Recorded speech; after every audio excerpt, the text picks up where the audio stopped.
I haven't used Zoom for ages either. So brilliant. Well, it's lovely to meet you. Oh, you too. And congratulations for Rose of the Shire. Not only first female, second place, and of course record. How does that feel? Yeah, it was really good. Yeah, really good. Really, I went there hoping to get first lady. So obviously I was over the moon to get second overall. So that was brilliant. Yeah, I've done a couple of other events recently. So I did the Thames Trot, and then I did Country to Capital, and got second lady at both of those. So yeah, so I did go there thinking I'd sort of had a look and at the results from the previous couple of years. And is there a reason why you're sticking with the Go Beyond stuff? Is it just something that you really enjoy? No, I mean I do. I run lots of other events. So, but I've been travelling quite a lot for ultras recently, and it's been really nice to find an events company that's quite local to me, but they're incredibly well organised. So and it's been nice to go to a few events and start recognising some faces, and just trying not to travel so much for my ultras at the moment, which I had been doing, which is fab to go and have some. I've been up in the lakes and down on the coast in Cornwall, which is brilliant, but also just nice to run locally too. Tell us a little bit about yourself then. How did you get into ultra running? Where does it all start from? So I've ran for years. I started running when I was 22. Okay. So and I'm 43 now. So I was going to ask. Been running for a really long time. Probably I think I did my first ultra. I did Race to the Stones. That'll be 3 years ago this July. And that was my first really big ultra.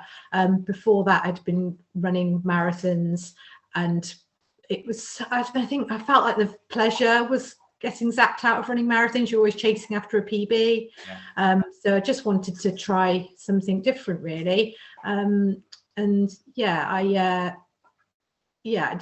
I'd heard really good things about Race to the Stones, and that was I ran a couple of 50Ks previous to that, but I think that didn't feel like such a massive step up from when you're running marathons. But yeah, Race to the Stones felt quite daunting, but I was lucky enough to make a friend just before the event, just by chance through the running club, and he was running the event too. So that, I think that was great to have somebody to train with. And then we shared 40 miles of the event together, until I felt like I could push on without him. And then and I had a good I just loved it. I had such a good run, and it just felt, it was so nice to go to an event and not like just suddenly the pressure's off and you can chat and the ultra running is just, it just felt like it's just been brilliant. I've loved it. I've actually got a marathon coming up. See, I'll be terrible to interview now because I'm just like, You're absolutely fine. I've got a marathon coming up on Monday, and I'm dreading it. And it's so silly, isn't it? I'm kind of thinking to myself, why don't I enter that again? Because I just know how much I love the ultra running now. Because even though at Rose of the Shires, I was, I suppose that's the first time I've really thought about properly thought about it. Thought, I know I want to go get first lady. And I kind of thought I didn't want to do that to ultra running. But I think even at that kind of pace, to know what I could perhaps, I was just setting out to get first lady. So it was still a chatty pace. I mean, it was funny because I read somebody's blog after the event. What's his name? I've forgotten his name now. Came third. He was a lovely guy, and he said that he described me as being overly chatty, which made me laugh, because that's the thing. I just love the chat. I love that you can chat to the person next to you, and then you stop and have a little bit of cake, and then you keep running and chatting. I mean, there can be a little bit of competitiveness with ultra running, but I think it's in a different sort of format. I mean, marathon, that is very serious. I think people want the exact distance, they want best conditions, but in ultra running it's so much more relaxed. Everyone wants to see everyone finish the finish line, but there is a little bit of competitiveness still there, but in a different way, isn't it? Yeah, definitely. And every time, as I sort of just got to the point where I knew I could go past, I just made sure I had a little conversation, and that's really nice. And you obviously don't do that when you're like really pushing hard, because you can't when you're on a marathon. You can't chat, can you, when you're at that point? But yeah, no, I really loved it. And yeah, Race the Stones was just that feeling to achieve your first 100k. Yeah, I can't. There's nothing like it. I was yeah, it was amazing. And since then, so that was 3 years ago, July, and yeah, it's taken off from there really. And yeah, it was quite funny actually. The friend that I made on the way to one of our training runs on the Ridgeway, he started talking about a backyard ultra, and I said no. It's funny because we did the run then. It was really hot, and on the way back, he had his head in a bag, and I looked at him and I was like, I'm never ever going further than 100k, and I'm never ever doing a backyard ultra. And now I've done 4 backyard ultras, and my first one I got my 100 miles. So yeah. It always happens, and you end up going further and further. There's always another event that's got a little bit more distance onto it, and it always pulls you in eventually. Yeah. How do you get your training all together then? If you're running marathons now and again, and then you're doing ultras, obviously marathons are very much like pace control and hitting a target, but ultra running can sometimes the train changes all the time. How do you do your training? Yeah. Well, then I found, so when I did my I've never followed, so I just really enjoy running. I've never followed a plan. I run for the love of running, and I'm probably, I would say to anybody, people have gotten to spoke to me now, messaged me and asked me, what plan I followed, and I've been running since I was 22, and apart from when I have my children, I've been really consistent, and because I love running. And people ask if I've ever lost my mojo, and of course you have days where you don't want to drag your, but there's not a weather that stops me running. I just love it. I just love sticking on like today, as soon as I finish this, I'll chuck my trainers on, and I've been at work all day, and I'm looking forward to going out. I run for the love of it, and I've had people have approached me now and said, could they coach me? And I'm just a little bit worried about going down that road too much. I think they have to know me quite well, and because I just it's all about just getting out for me and being outside. And I mean, and again, I've never followed a marathon plan. I had my biggest marathon PB after discovering I loved ultra running. So I did all my Race to the Stones training, and then so that was in the July, and off the back of all that training I did Abingdon Marathon and took 20 minutes off my marathon time, which blew me away. And I'd never even looked to see what championship time was for London. It didn't mean anything to me. And as I got to the track at Abingdon, I could hear friends from the running club just screaming at me to push my pace, and I was like, what are they all going on about? But I really did think, right, I've got to work hard now. Got around the track, and afterwards they were like, you've just got your championship time. But I'd taken shaved 20 minutes off my marathon time.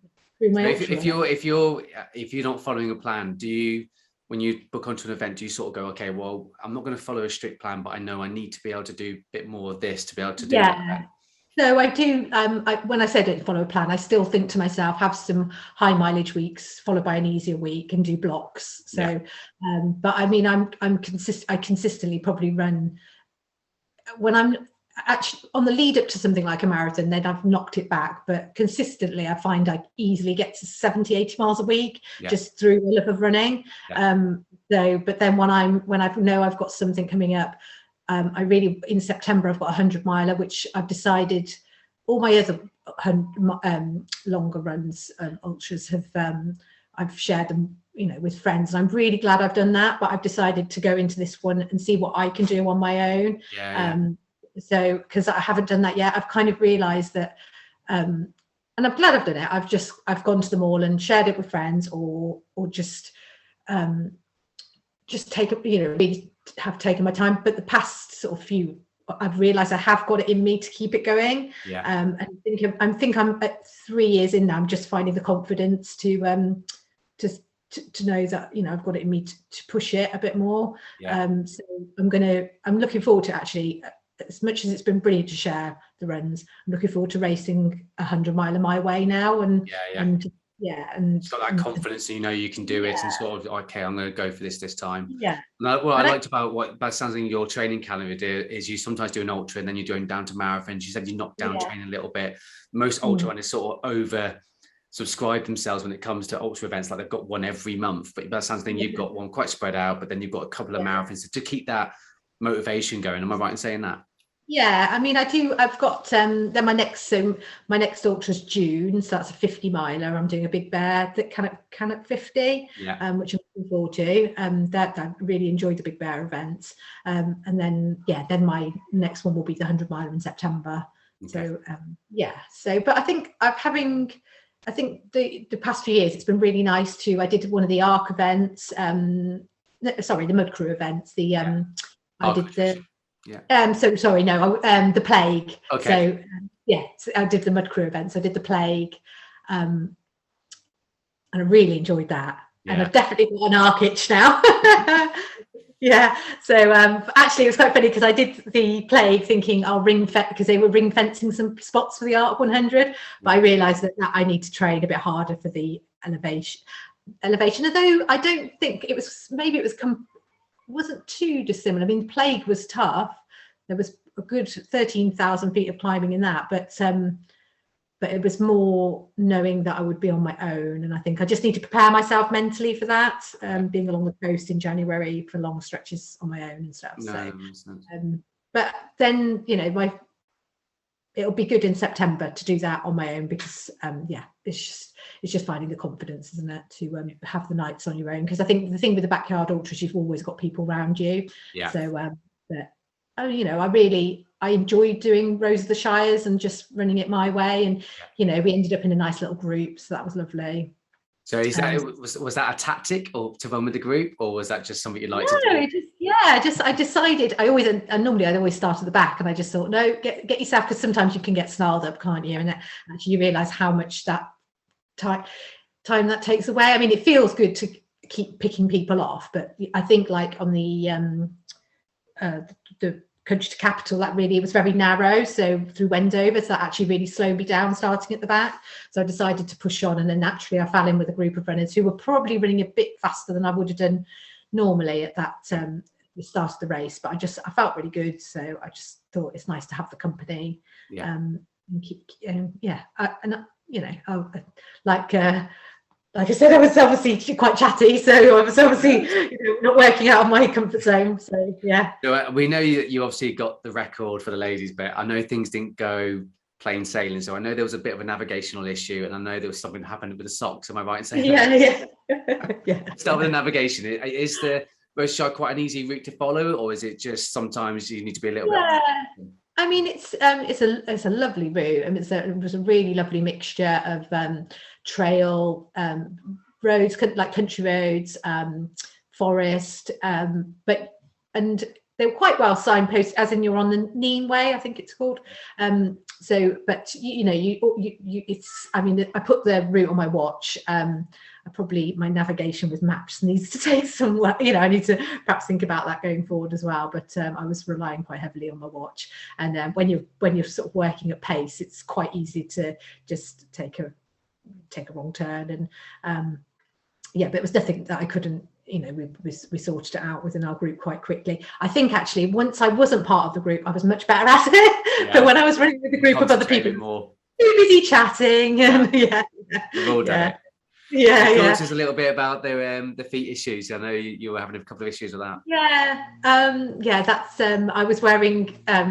I was wearing toe socks, and that was just a silly mistake. They were probably on their way out, and I shouldn't have worn them. So quite quickly, I realised that my toes had worked their way through the end of the toe socks.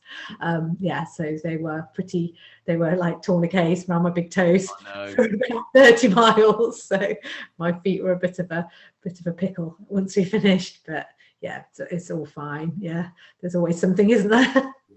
Now, you don't sound like someone who's going to stop running after they've done an event. So how do you do recovery? Do you just get out and start jogging again to get yourself moving, or? Yeah, I do. I'm guilty of probably just getting straight back on the horse. What can I say? It's quite funny because there's a couple of PTs in our group of runners, and I was like having a little chat, and I was like, "Oh, I'm going to do the Milton Keynes Marathon in 3 weeks," and he was like, "Oh, I'd advise you have a whole week off, and then have a good week, and then your taper week." And I was just like, and then he started following me on Strava, and I was just like, "Oh no, he's going to see that I ran the next day."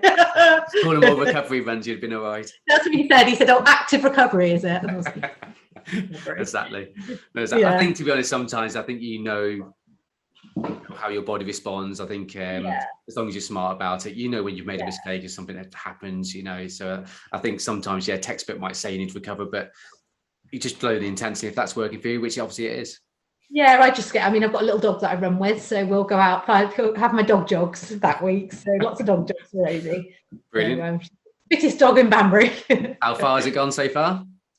So she does 6 to 8 miles. So she's all right. That's not bad, is it? That's not bad at all. Really good at Yeah, that's not bad at all. She's a typical runner though. She came out with me and a friend last night, and for about a mile she drags her little doggy paws, and then she gets into it, and then she loves it by the end. Perfect. So if anyone's doing the roast of the Shire, what sort of tips would you give them? Like footwear sort of things, and so I know the weather was quite nice actually on the day, wasn't it?